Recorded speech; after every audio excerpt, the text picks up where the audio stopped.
capítulos 6 y 7. Que comprende la contracción del músculo esquelético y la transmisión de manera neuromuscular. Voy a ayudarme con las diapos que utilicé para dar mi clase, ¿ya?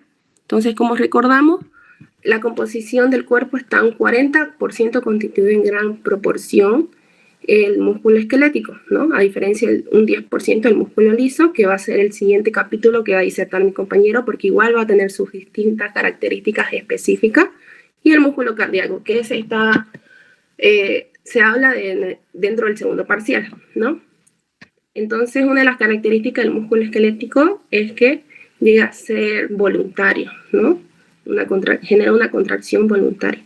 Entonces, aquí podemos observar la organización del músculo esquelético.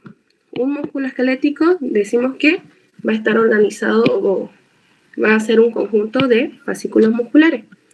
El fascículo muscular va a estar compuesto por un conjunto de fibras musculares.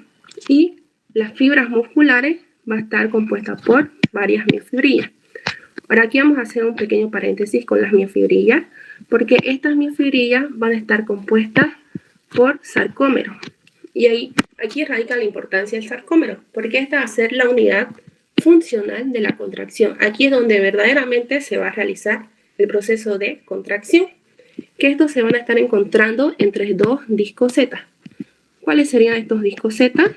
Vemos estas estructuras en ambos extremos, ¿no? En forma de zigzag, y todo esto, lo que está dentro de estos dos discos Z, es lo que sería el sarcómero, ¿ya? Este sarcómero va a estar formado ahora por dos proteínas contráctiles importantes. ¿Alguien sabe cuáles son? ¿O de qué proteínas importantes estoy hablando? Actina y miosina. Eso, la actina y la miosina.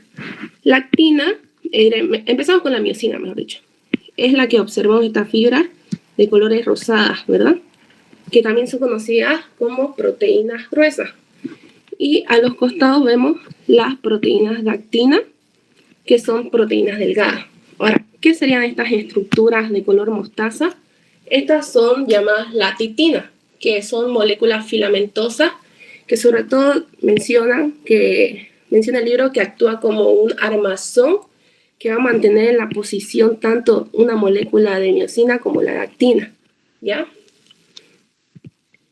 Y aquí también podemos observar ya de manera individual lo que sería una molécula de miosina y la actina, que vamos a hablar de manera rápida más adelante, cada una de ellas. Ahora, dentro de lo que es una fibra muscular, muchas estructuras celulares conservan su función, pero adoptan denominaciones específicas, ¿no? Entonces, cuando hablamos de una fibra muscular, el retículo sarcoplásmico va a ser lo mismo que decir que es un retículo endoplasmático. Y ahora aquí este retículo sarcoplásmico va a tener una función muy importante. ¿Alguien sabe cuál es a nivel de la contracción muscular?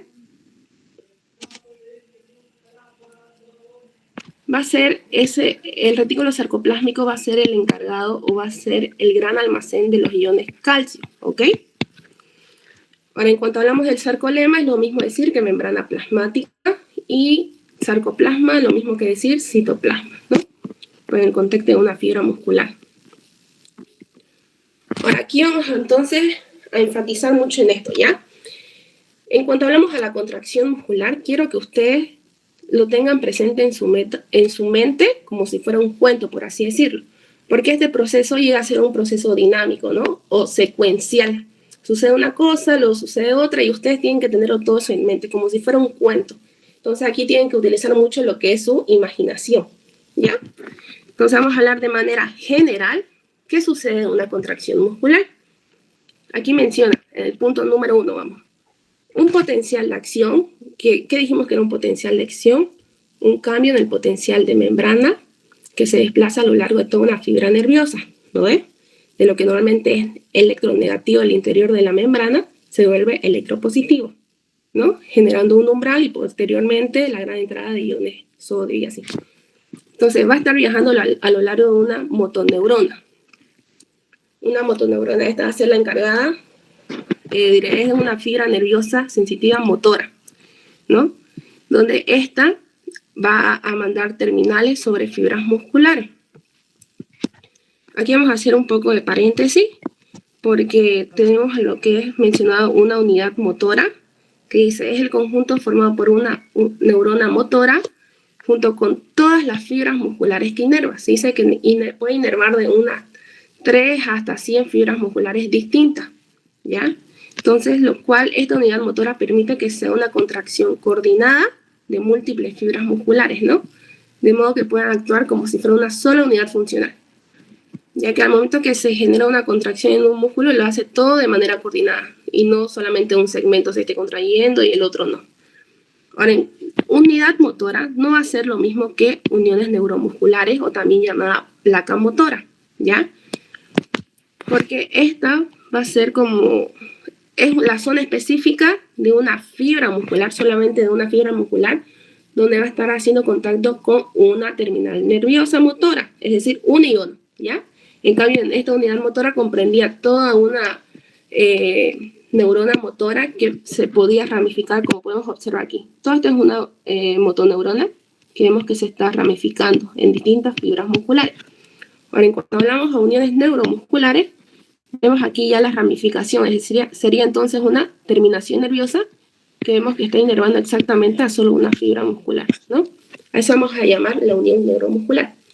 Dice que esta va a ser encargada de transmitir un impulso nervioso hacia el músculo. Ahora vamos con el punto número 2. En cada terminal, el nervio va a estar secretando una pequeña cantidad de un neurotransmisor llamado la acetilcolina. Este neurotransmisor va a ser importante en la generación de una contracción muscular. Y ahora, para que nos dé tiempo y podamos también explicar el capítulo 7, nos vamos a pasar a hablar un poco de lo que explica el capítulo 7, ¿ya? Para no explicar de nuevo de manera reversa. Entonces vamos a pasar un rato todo esto.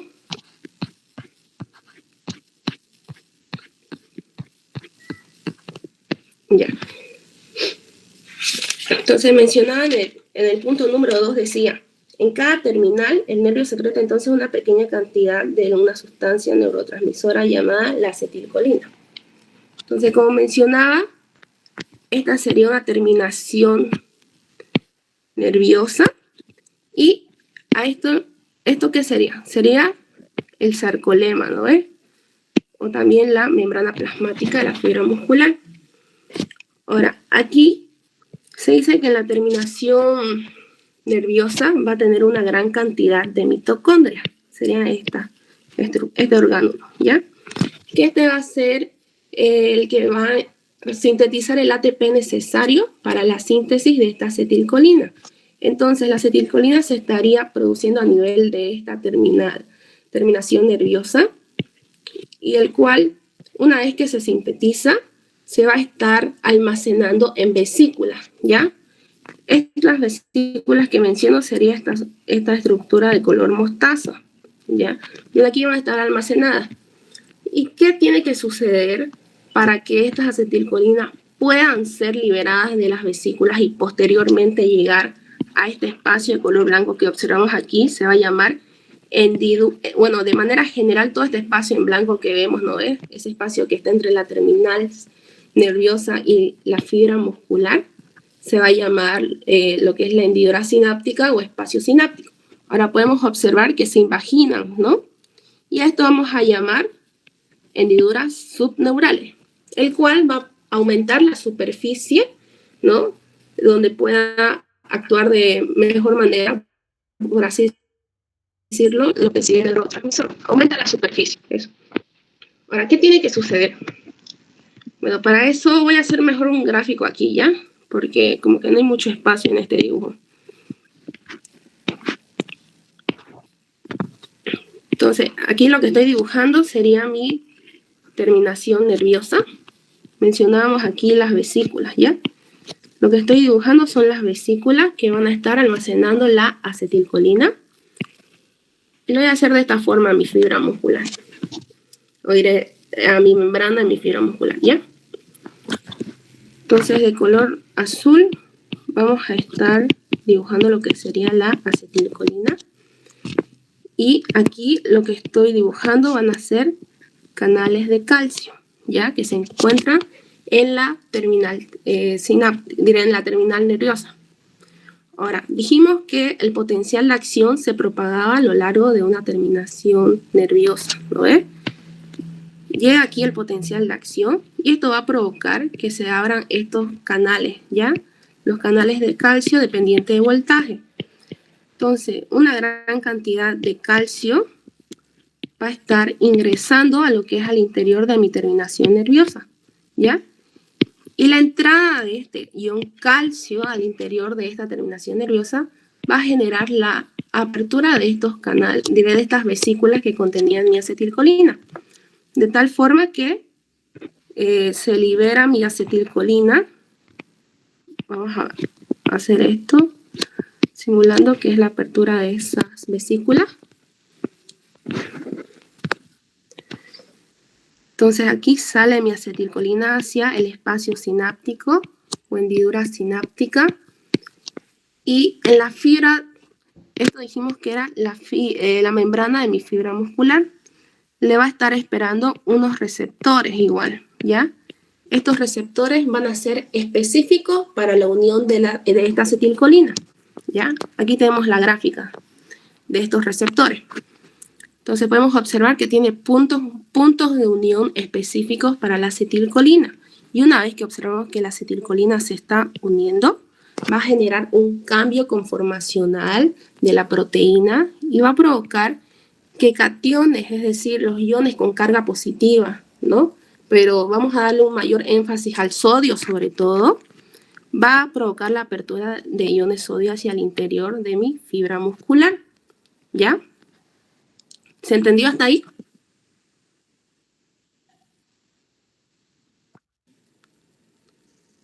¿Se está entendiendo, chicos? Sí.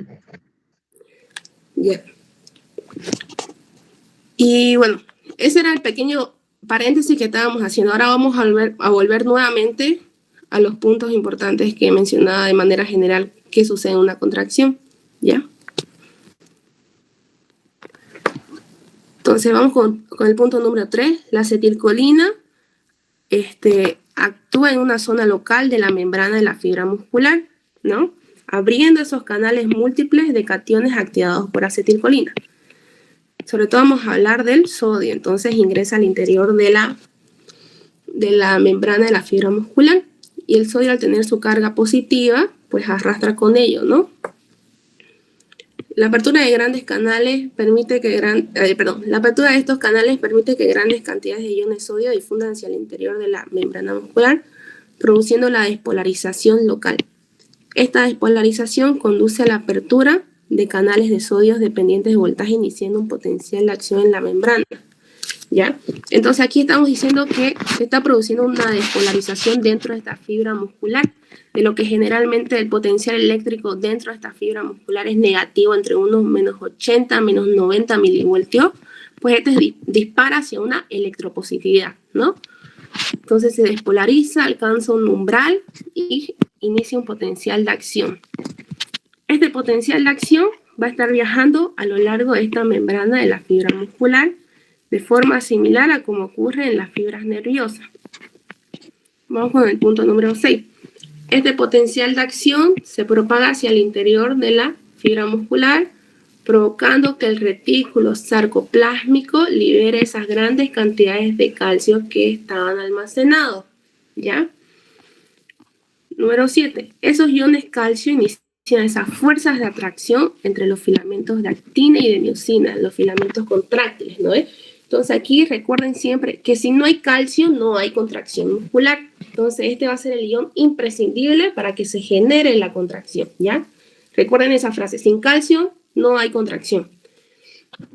Entonces haciendo que se deslicen unos sobre otros en sentido longitudinal, lo que constituye el proceso contráctil. Ahora, cuando decimos que se deslicen unos sobre otros en sentido longitudinal, recuerden que los filamentos de actina y de miosina en sí no es que se hagan más pequeños, estos no se hacen más pequeños, sino que va a ser en conjunto con el sarcómero, que este sí se hace más pequeño, ¿no? Por el desplazamiento de este filamento de actina y de miosina, ¿ya? Número 8. Ahora, después de una fracción de segundo, esos iones calcio tienen que ser bombeados nuevamente hacia el retículo sarcoplásmico. Entonces, nuevamente tienen que volver al almacén por una bomba de calcio, ¿ya? Este sería un transporte activo, ¿no? Al igual que la bomba de sodio, potasio, ATPasa, pues esta es otra bomba llamada de calcio, donde permanecen almacenados hasta un nuevo estímulo. Entonces, la retirada del calcio provoca el cese de la contracción muscular, ¿ya? Ahora, si yo tengo el ion calcio que está actuando de manera continua, se encuentra en el citoplasma o hay un aumento en concentración de calcio en el citoplasma o sarcoplasma, pues esto va a generar contracciones tetánicas, ¿ya? Es decir, que no le da chance a mi músculo esquelético de poder relajarse. Entonces, lo que hablamos fue el mecanismo general, ¿ya? Y todos estos puntos ustedes tienen que entenderlo en su cabecita, ya de manera secuencial, englobándolo con lo que sería igual el capítulo 7, ¿ya? Ahora vamos con un mecanismo molecular de la contracción muscular. Mecanismo molecular, sí. Entonces, decíamos que la contracción se produce sobre todo por un desplazamiento de los filamentos, es un mecanismo de deslizamiento de los filamentos de actina y miosina.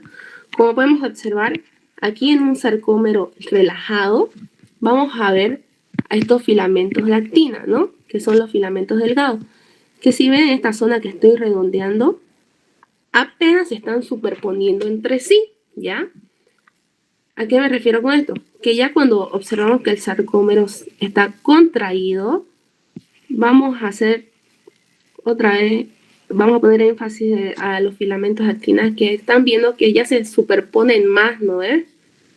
Notan esa diferencia. ¿Me dejo entender? ¿Me estoy dejando entender, chicos, o estoy hablando muy rápido? Se entiende, sí. Ya, entonces estamos viendo que los filamentos en sí, pero estos filamentos de actina no se están acortando, sino que en sí se superponen entre sí. Ya no es que se hagan más pequeñitos, no. Pues lo que sí estamos viendo es que el sarcómero sí está disminuyendo su longitud por el hecho que está habiendo un desplazamiento de los filamentos entre sí, ¿ya? Estoy haciendo énfasis en esto porque recopilé algunas preguntas de exámenes y hay algunas preguntas relacionadas sobre esto, ¿ya? Entonces, decíamos, en un estado relajado del sarcómero, los extremos de los filamentos de actina se extienden entre dos discosetas sucesivas y apenas comienzan a superponerse entre sí, ¿no? Ahora, en un estado contraído, del sarcómero, los filamentos de actina son traccionados hacia adentro entre los filamentos de miosina, de modo que sus extremos se superponen entre sí en su máxima extensión.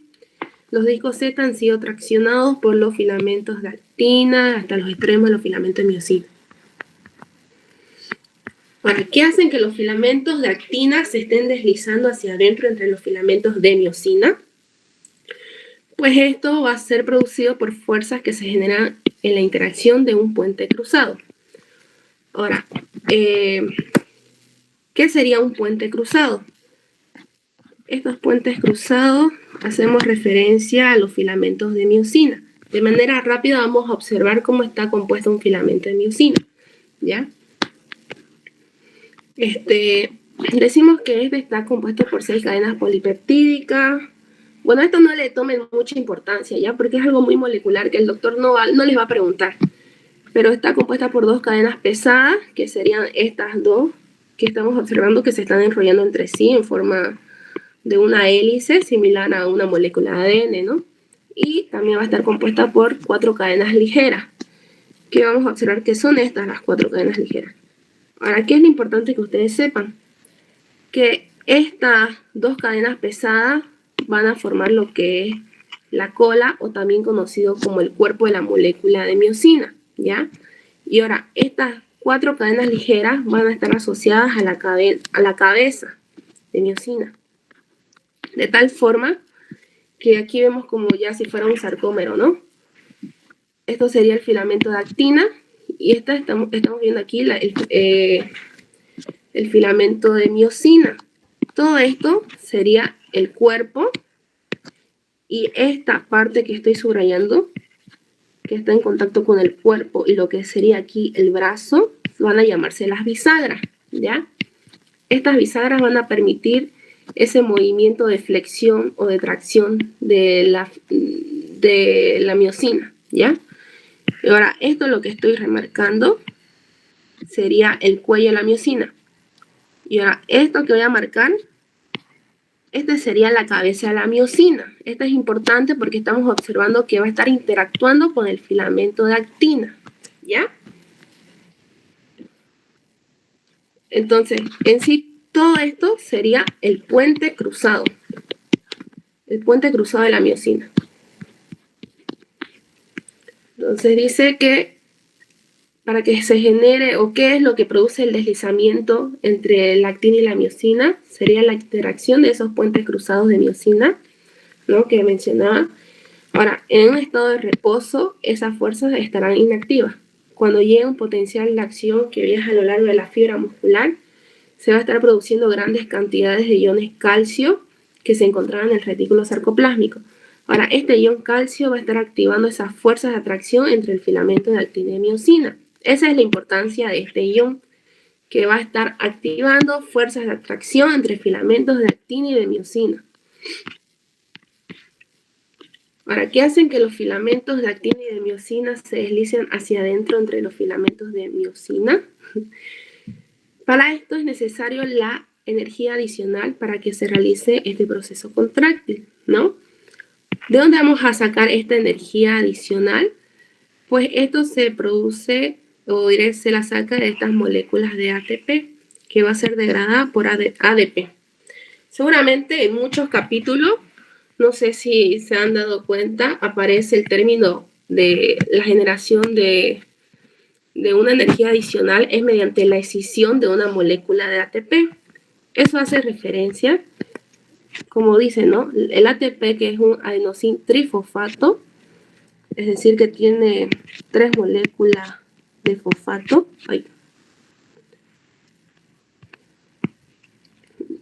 ¿No? Tiene 3 moléculas de fosfato de alta energía. Cuando decimos escisión, es que mediante una hidrólisis va a romperse ese enlace químico, lo cual va a... Ay, no, esperen, no se está entendiendo, ¿no? Ya. La molécula ATP entonces tiene 3 fosfatos, ¿no? Y mediante una hidrólisis o escisión se va a separar este enlace químico, lo cual este sería, se vuelve ADP, adenosín difosfato, y esta molécula se vuelve una molécula de fosfato de alta energía, ¿ya? Esto va a ser lo que va a proporcionar toda esa energía necesaria, en este caso, para generar la contracción muscular, ¿ya? Entonces, por eso es importante que esto se degrade en ADP, y lo cual la molécula fosfato de alta energía después va a estar proporcionando esa energía adicional, ¿no? Ahora vamos rápido con las características moleculares de los filamentos de miosina, ¿ya? No, ya habíamos mencionado de manera rápida las de miosina. Aquí veíamos todo lo que es un puente cruzado. Está compuesto por la cabeza, la bisagra y la cola, ¿no? Esta cabeza va a estar en contacto con la molécula de actina. Y gracias a esta cabeza y su interacción de la actina va a provocar el desplazamiento, ¿no? Ahora vamos con las características de la actina. Todo esto va a ser un filamento de actina. Y este está compuesto por una F-actina, que es decir que es como decir el citoesqueleto de este filamento, ¿ya? Que serían estas de color rosado clarito. ¿Ya? Esta sería la molécula de F-actina.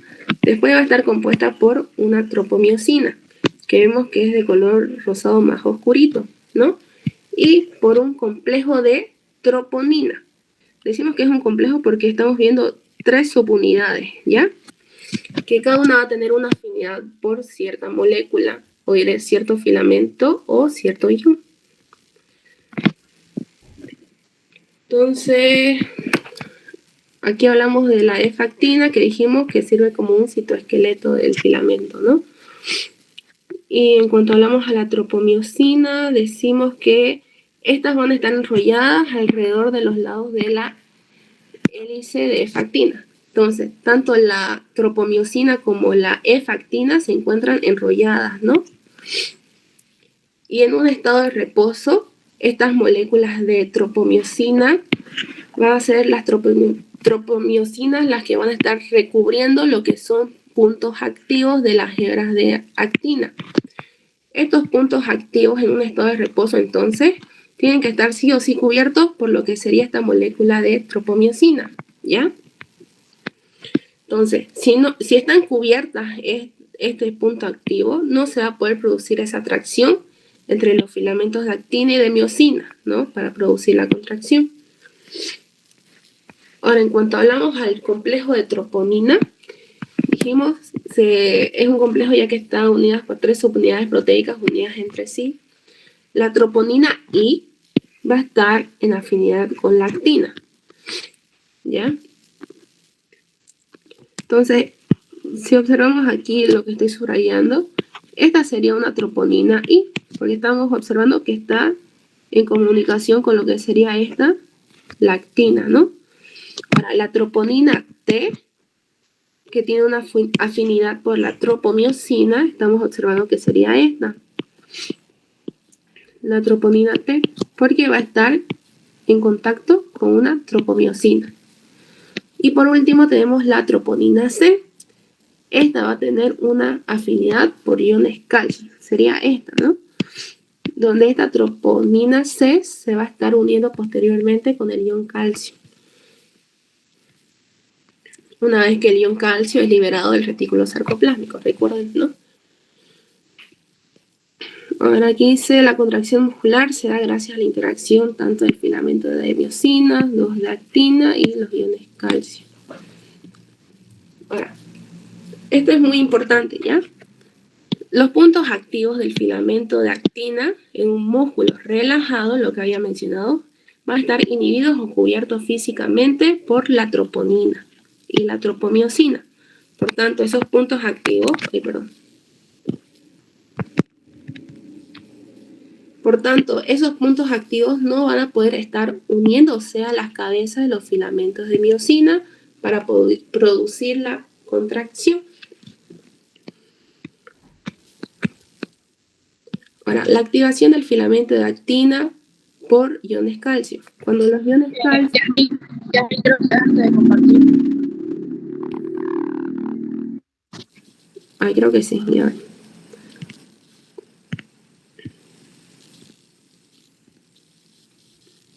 ¿Se ve en mi pantalla? Sí, ahora sí. Yeah. ¿Se está entendiendo, pero chicos? Sí. Ya. Bueno, sigamos entonces. Entonces decíamos, cuando los iones calcio se combinen con la troponina C, este complejo troponina experimenta un cambio conformacional que va a estar descubriendo esos puntos activos de la actina, ¿no? Permitiendo entonces que se atraigan esas cabezas del puente cruzado de miosina y se produzca la contracción. Este punto igual es importante mencionarlo, ¿no? En cuanto a las preguntas que hace el doctor de cómo interactúan los iones calcio. Entonces, aquí se puede responder, o hay que enfatizar mucho que el calcio se va a estar combinando con la troponina C, y lo cual va a, este complejo troponina experimenta entonces todo un cambio conformacional que descubra esos puntos activos de la actina, ¿ya? Permitiendo entonces que a nivel de estos puntos activos de la actina se puedan atraer las cabezas del puente cruzado de la miosina y así se produzca, ¿no?, el deslizamiento de las proteínas contráctiles, generando la contracción. Entonces, básicamente lo que mencionamos aquí sucede en esta gráfica, ¿ya? Entonces aquí estamos viendo a lo que sería un filamento de actina ya con sus puntos activos descubiertos, ¿no?, por toda la interacción del calcio, de tal forma que lo que observamos aquí sería una molécula de miosina, ¿no?, con su puente oye, con sus bisagras, que eran las que permitían el desplazamiento. Este sería el cuello, oye, los brazos, perdón, de la miosina, y este sería la cabeza, ¿no? Todo esto sería puente cruzado. Entonces estamos observando que la cabeza de miosina está interactuando con los sitios activos.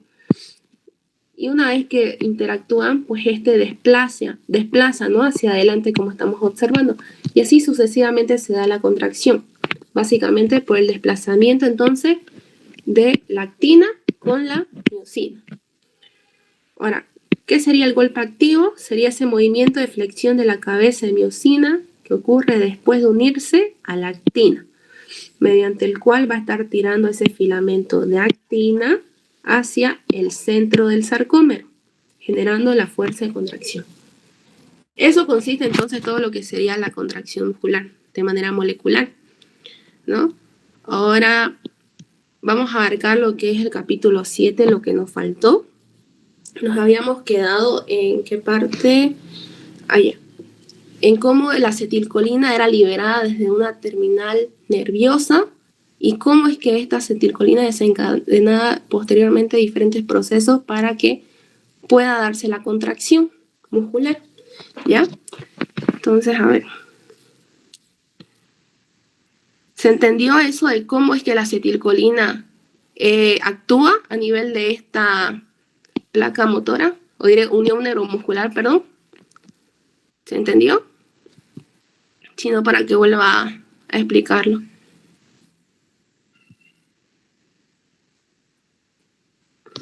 Ya, bueno, un punto importante igual a mencionar es que a nivel de esta hendidura sináptica va a haber una enzima, la enzima acetilcolinesterasa.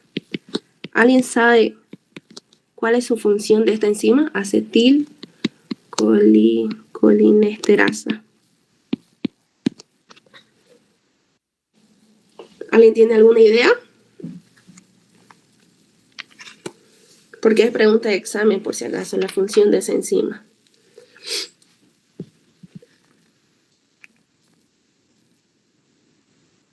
Bueno, sobre todo esta enzima entonces mencionada se va a encontrar en la hendidura sináptica, en el cual se va a encargar de estar degradando, biotransformando, si quieren decirlo, lo que es la enzima acetilcolina. Una vez que la acetilcolina no se liberó y actúa a nivel de la membrana de la fibra muscular, ¿no? Y mientras que esta acetilcolina sigue en un receptor, pues va a seguir realizando el proceso de contracción, o bueno, se va a estar generando la contracción, ¿ya? Entonces sí o sí el músculo en un momento tiene que volver a relajarse, ¿ya? Y aquí es donde ya actúa esta acetilcolinesterasa, donde ¿qué va a provocar? Que la acetilcolina, ¿no?, sea biotransformada o degradada, dividiéndola en acetato y en colina, ¿ya? Así es como la degrada la acetilcolinesterasa. Este acetato posteriormente tiene que ser desechada y esta colina se vuelve a reabsorber a nivel de esta terminación nerviosa y se puede decir que se reutiliza la colina, ¿ya? Y esa sería la función de la acetilcolinesterasa, ¿ya? ¿Se entendió?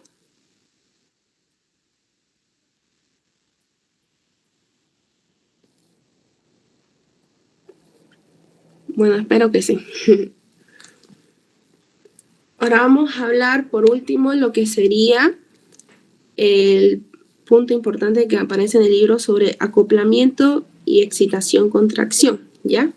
Aquí interviene lo que sería un sistema llamado sistema de túbulos transversos que va a estar actuando en conjunto con lo que sería el retículo sarcoplásmico, que mencionábamos que este era el importante reservorio o almacén de iones calcio que almacenaba el ion calcio, ¿no?, en un momento de relajación.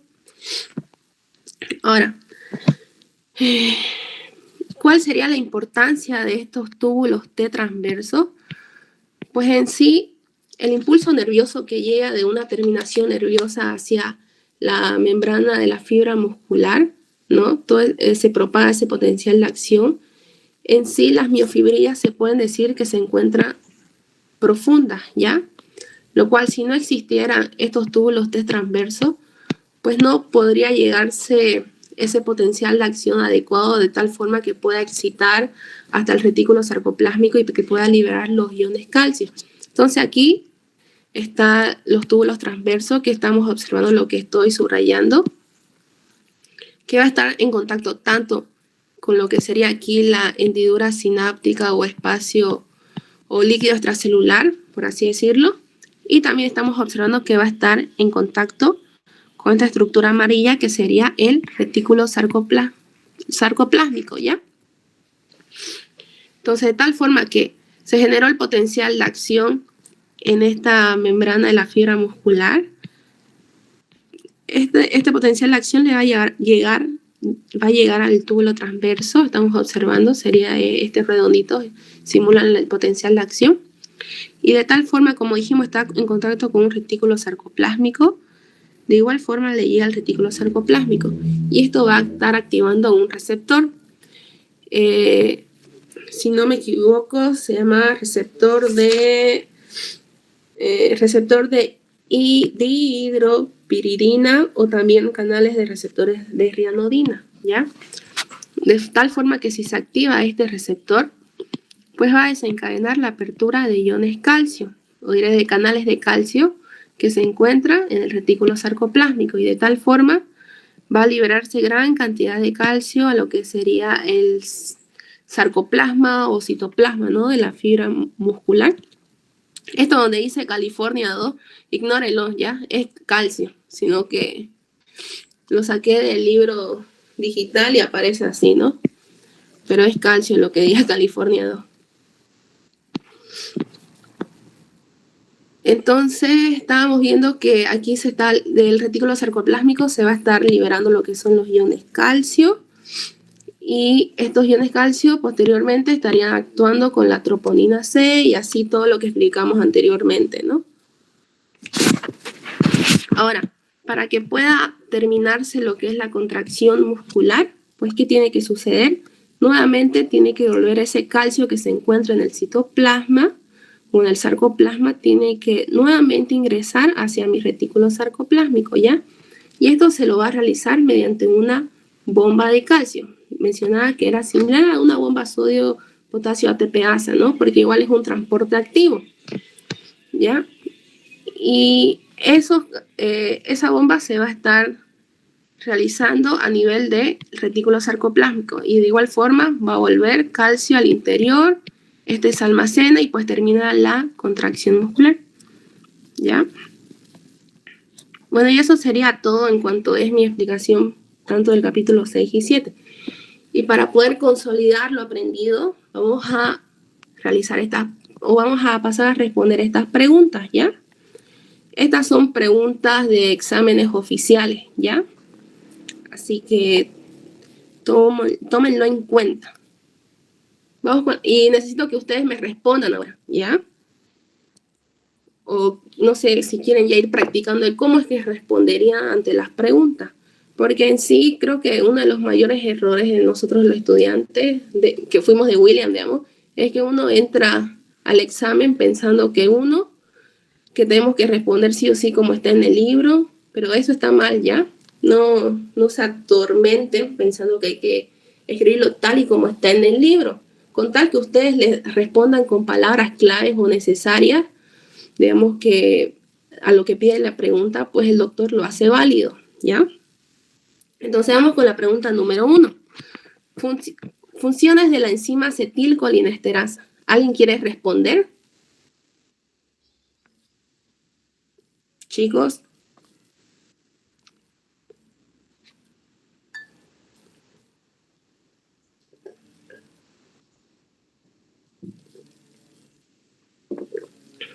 Bueno, voy a responder. Entonces, recordemos, antes que nada, esta enzima está localizada ¿en dónde? En la hendidura sináptica, ¿no? A este nivel está esta enzima, el cual su función principal sería degradar rápidamente la acetilcolina. provoca la división de la acetilcolina en acetato y en colina, ¿verdad? Esa sería entonces su función importante. Porque recordemos, si esta acetilcolina permanece mucho tiempo en esta unión neuromuscular, seguiría estimulando a los receptores, ¿no?, que actúan a nivel de la membrana de la fibra muscular. Por lo tanto, el músculo permanecería despolarizado y seguiría una contracción de manera sostenida. Entonces, esa sería la función principal: degradar rápidamente a la acetilcolina. Ahora vamos con la pregunta número 2. ¿Cómo participan los iones calcio en la contracción del músculo estriado? Aquí uno se puede explayar demasiado, ¿no? ¿Alguien quisiera responder esta pregunta? ¿Nadie?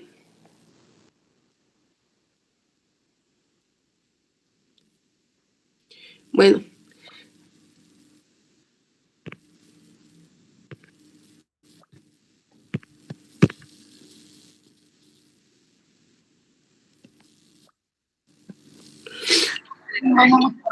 ¿Nadie?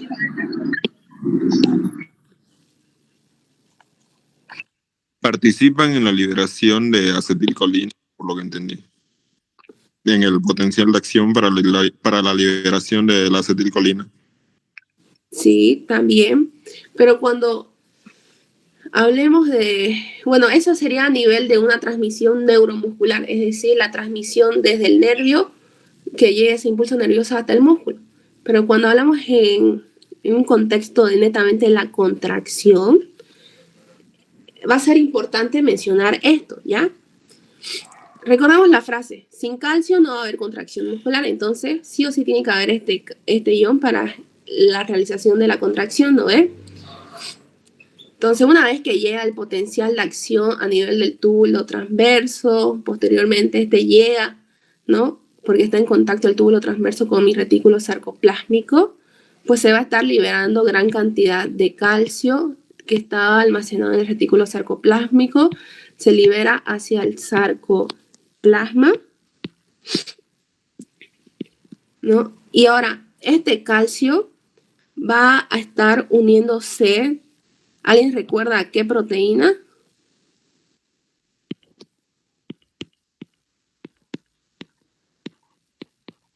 Se va a estar uniendo a la troponina C, recuerden eso. Con tal que le digan que el calcio se une a la troponina C, pues ahí ya la salvan esa pregunta, ya, por así decirlo. Entonces, una vez que el calcio se une a la troponina C, ¿qué provocaba? El desplazamiento de la tropomiosina, ¿no es? Y si se está desplazando la tropomiosina, pues iba a exponer a esos sitios activos de la actina. Y si se exponen los sitios si se expone o se descubren los sitios activos de la actina, este sitio activo va a poder interactuar con lo que era la cabeza de la miosina, ¿no es? El puente cruzado. Y así, de esa forma, se va a poder generar el desplazamiento entre la actina y la miosina. ¿Se entendió? Sí, ok. Ya. Ahora vamos con la tercera pregunta. Estas preguntas son cerradas y el año pasado entraron 10 preguntas cerradas y 5 preguntas abiertas, ¿ya? Entonces, igual, a ver si a ustedes igual les toca alguna cerrada, si es que les toca algunas de estas. Vamos con la número 3 entonces. ¿Cuáles las siguientes entidades reducen longitud durante la contracción de una fibra muscular esquelética?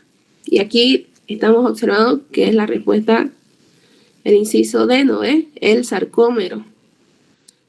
¿Alguien puede explicar por qué la respuesta correcta es el sarcómero?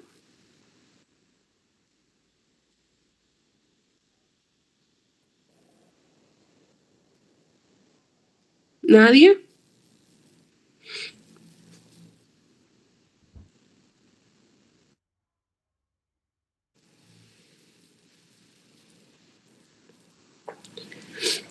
¿Por qué no podría ser la miosina, ni la troponina o la actina? ¿Por qué no son estas las respuestas? Bueno, como había mencionado, tanto los filamentos como de actina o de miosina, dije que no se acortaban, ¿no? Sino lo que ocurría es que estos dos filamentos se deslizaban una sobre otra, ¿no? Se interponían entre sí. Entonces, ni la actina cambia de tamaño, ni la miosina cambia de tamaño. Y aquí el que sí disminuía su longitud sería el sarcómero, ¿ya? Ahora vamos con la pregunta 4. La concentración tetánica de una fibra muscular esquelética es consecuencia de un aumento acumulativo de la concentración intracelular de... ¿Alguien sabe la respuesta? Calcio. De calcio, exacto. ¿No? Una concentración tetánica hace referencia a una contracción que es muy sostenida, ¿ya? Por el hecho que aumenta el calcio de manera intracelular. Ese aumento mantenido de calcio pues mantiene activo lo que era la troponina, ¿no? Es que se unía a la troponina C y por eso es el calcio, sobre todo el causante de una contracción tetánica. Ahora vamos con la última pregunta. El músculo estriado, el efecto de la acetilcolina sobre la membrana muscular postsináptica es, y aquí está la respuesta, ¿no? Abre canales catiónicos provocando una despolarización de la membrana muscular. En cuanto dice abre canales catiónicos, recordemos que aquí actúa el ion sodio, que es un ion con carga eléctrica positiva, lo cual, si el sodio entra al interior de mi fibra muscular con sus cargas positivas, lo que normalmente el potencial eléctrico dentro de la fibra muscular es electronegativa, pues esta asciende hacia una electropositividad, ¿no?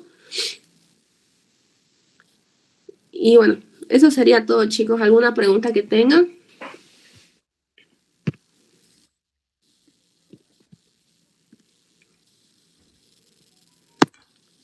Bueno, chicos, eso sería en cuanto a mi participación. Les deseo todos los éxitos el día viernes, que les vaya súper bien y que no se desesperen una noche antes, lo digo por experiencia propia.